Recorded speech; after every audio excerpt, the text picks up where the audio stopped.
Ating kasambahay, saan ka galing? Sa Sagala. Sa gala? Sa gala or gala? Sagala. Pati, sige nga, bag grade nga. Anong laman ng bag mo? Kailangan pa ba yun? Oo naman. Oh my God. Kailangan pa bang malaman yung laman ng bag ko? Oo. Oh my God. Hindi ba nakakahiya? What's in your bag? O sige na nga. My bag is bayong. Bayong? Okay na nga, sige na nga. Papakita ko lang yung laman ng bag ko. Actually, yung mga laman ng bag ko, pagka-scent oil. Pagka-scent oil? Baka mamaya, pag nandun ako, makain ako, sumakit yung tiyan ko. Maglalagay ako ng pagka-scent oil. At saka, meron pa dito, ano ba to? Ano ba laman dito? Kating ko. Kating ko? Oo, kasi baka mamaya sumakit yung mga laman-laman ko. Magkano mo nabili yan?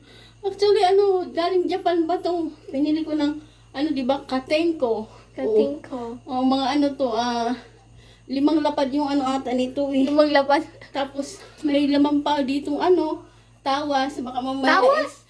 Oo, baka mamaya pagpawisan yung kilikili ko. O, tingnan yung puti ng kilikili ko. Saan ka ba talaga galing? Galing ako ng Sagala. Sa gala or gala yun? Hindi. Di ba gala yun? Hindi, naimbitahan nga ako doon kasi syempre, yung inimbitahan ako sa gala. Oo. Oo. Eh, mainit doon.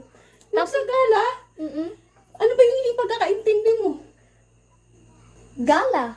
Hindi, sa gala. Yung may parang Flores de Mayo. Akala ko yung gala na ano. Kaya pala may dala kang tawas, kating ko. Yeah. Why? Mayroon pa nga ako dito yung lipstick ko, yung yung lipstick nung sinauna. Yung dinudurog lang. Paano? Yung dinudurog lang. Yung lipstick nung sinauna, ito. Ano ba yun? Nakalimutan ko. Yung pinangano sa pag nagluluto ng ispabok. Ay, ano nga natin, yun, nakalimutan ko na. Ayun na ang laman ng bag ko. Thank you. Saan mo nabili yan? Ito, galing pa to ng ng euro. Anong tawag mo dyan? Ha? Anong tawag mo dyan sa bag na yan? Sa banig. Sa banig. Okay na? Okay na. Okay, Sige. bye-bye. Bye-bye.